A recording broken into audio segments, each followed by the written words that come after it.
to live a happy and fulfilled life. And part of that is trusting other people, because nobody ever accomplishes anything without other people. And you have to be able to trust people and believe that the world is a positive and wonderful place that is. This is the How to Quit Working Show. Jeff Steinman believes entrepreneurship is the only true path to freedom. That's why he created the How to Quit Working Show, where you'll hear stories, insights, and inspiration from lifestyle fanatics who left their soul-sucking 9-to-5 job forever. Now, here's your host, author, entrepreneur, and ultimate lifestyle fanatic, Jeff Steinman. Hello and welcome to the How to Quit Working Show. We are going to have a great discussion today about how to trust other people. We talked in a couple episodes ago about just how to trust, and that was really more about how to trust yourself. I want to talk today about how to trust other people, because that is such a critical topic when you are trying to become the best person that you can possibly become.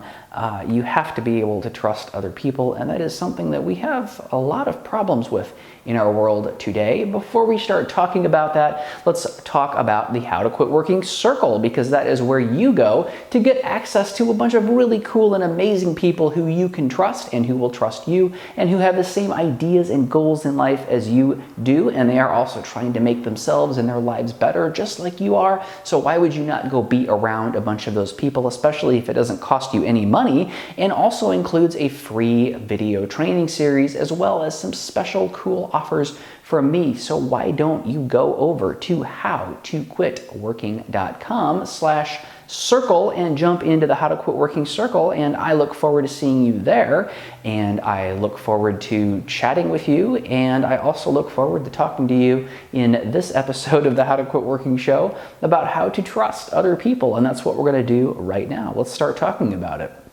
The thing that I think is so interesting about this topic is how controlled human beings are by this sort of common belief that we have. So no matter what the topic is, we have this common belief, and one of the ones that drives me up a wall more than anything else is the whole idea that the world is going to a hell in a handbasket, as we would say here in the Midwest. This idea that things aren't like they used to be, things are worse, there's more of this and there's less of that, fill in the blank, where there's more of bad things and less of good things. And that is just such an ignorant, narrow-minded perspective. It is just mind-blowing. But it is a perspective that most folks in this world seem to have. And if you really want to, if you really want to challenge that idea, open up a newspaper from the 19 teens, the 20s, the 30s, the 40s, the 60s, the 70s, the 80s, the 90s, the 2000s. We generally always seem to think as a humanity that we are in the worst possible time ever, and that it's doing nothing but getting worse. And I think that I don't know where that comes from or why that is, but we definitely always seem to think that the world is going to hell in a handbasket. And it's just not true. I mean, I could sit here and talk for hours about all of the things in the 1920s that were so much horrible than they are today. And you can open up today's Huffington Post and see they just love to tell you everything that's terrible about the world, or any other publication. You can open those up and you can make the case that this is the worst time in the history of humanity. But the reality of it is, like, we've just always had problems as a human race on this planet, and we always will. The problems just change. And for some reason, we tend to create this belief that the problems that we have now are the worst problems that we've ever had. And I don't believe that for 1 second. I think it's a load of crap. And I think that it's a narrow-minded way to look at the world, because if you can't recognize the progress that we have made as a civilization in terms of the way that we treat people, the way that, I mean, how long have women been able to vote? You know, it's, I don't remember, I looked the date up recently, but women have not really been able to vote for that long.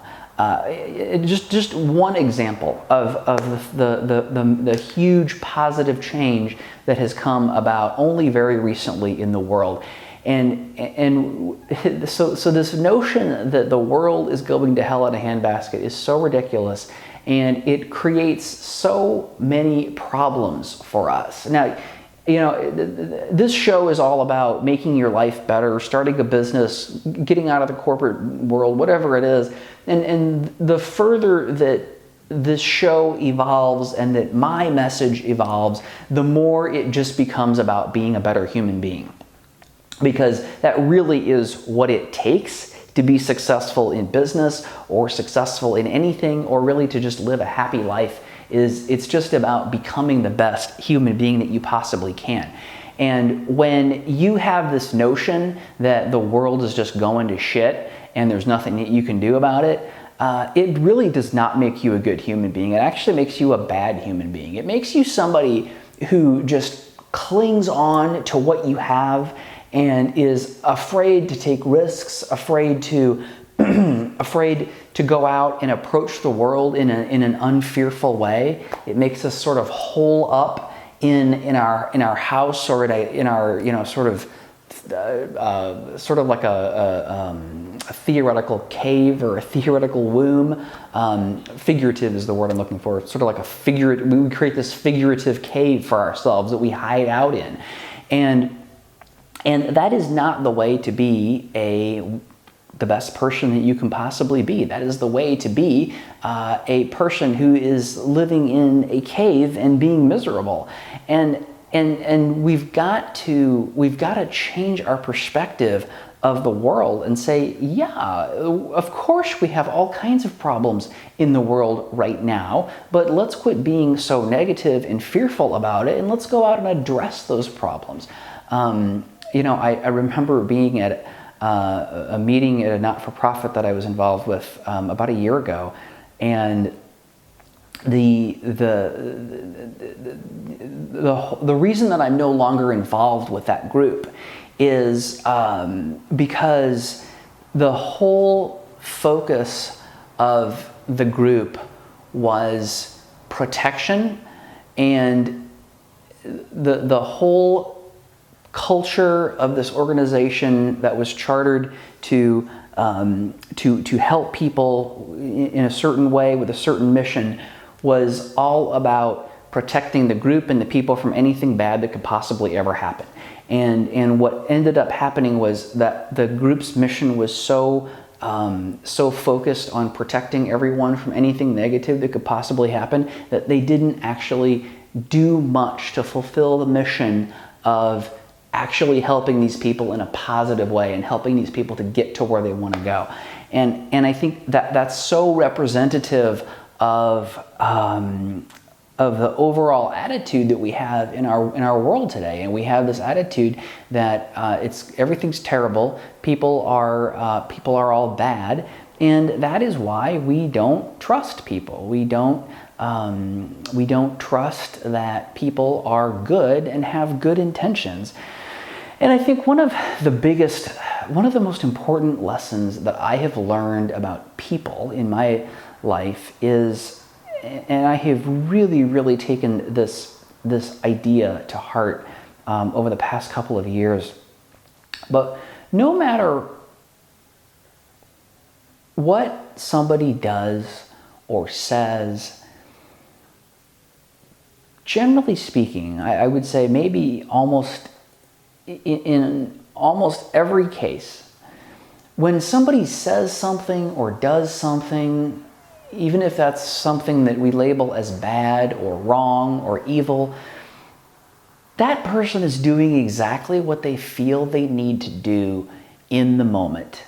And maybe what that person is doing doesn't meet the standards or expectations of you or me or society at large, but everybody at every single moment in their life is doing exactly what they feel they need to do at the time.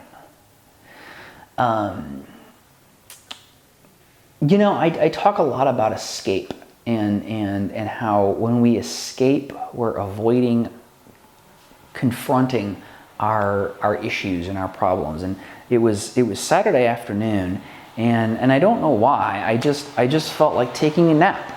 And there's nothing wrong with taking naps at all. The naps are wonderful. Actually, I love naps. But in that moment, what I recognized was that I was escaping.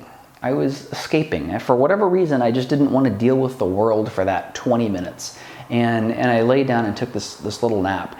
And I think that, I don't like to escape, but I think that while naps are fine, naps to escape are not fine, right?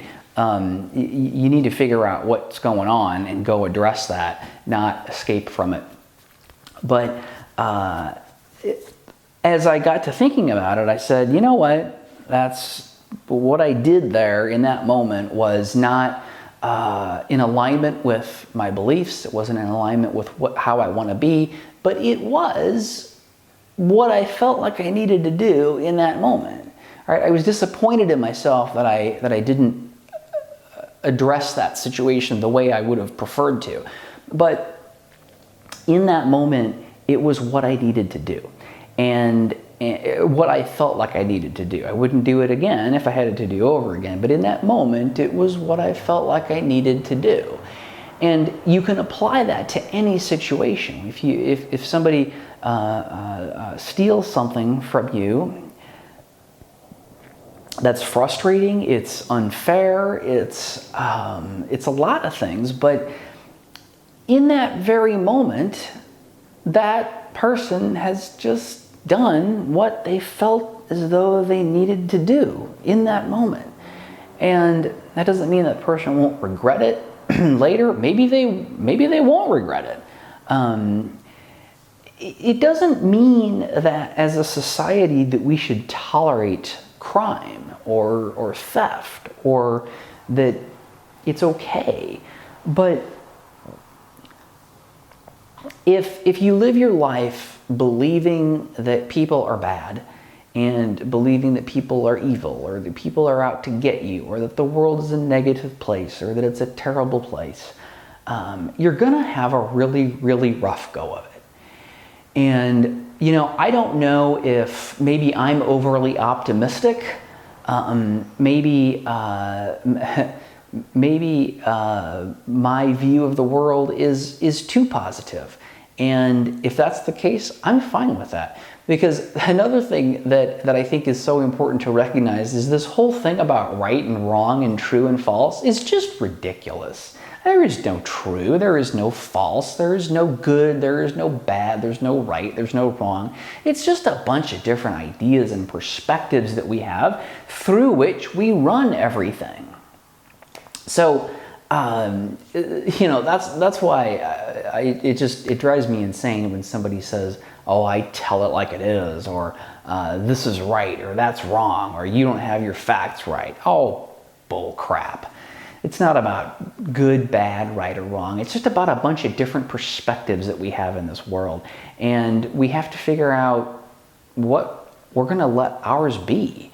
And, we can create our perspective to be whatever we want it to be. I choose to create a very positive perspective that the world is a wonderful place and it is full of opportunity for everyone, and that every single person can do what they want and that they can have everything that they want if they just begin to think about it right. And that is what I'm trying to do, is I'm trying to give you that perspective that you need in order to do what you want to do and to live the happiest life that you can possibly live. And I know that when you listen to this episode about, say, how to trust people, you're probably wondering, what does that have to do with quitting my job and starting a business or becoming a better person? And the answer to that is everything. You just can't go through the world with a negative viewpoint and a negative perspective and expect to live a happy and fulfilled life. And part of that is trusting other people, because nobody ever accomplishes anything without other people. And you have to be able to trust people and believe that the world is a positive and wonderful place that is full of nothing but opportunity and wonderful things that are yours to be had if you just go and get them. And that is what we are talking about here on the How to Quit Working show. And that is what we talk about more in the new How to Start Living platform, which you can get more information about over at howtostartliving.com. I look forward to seeing you over in How to Start Living, and I look forward to seeing you next time here on the How to Quit Working show. Thanks for joining us on the How to Quit Working show. Tune in next time when we'll talk to another amazing person just like you, who is now living the ultimate life of freedom and doing it on their terms. If you want to learn how to quit working and get these episodes delivered directly to you, visit howtoquitworkingshow.com.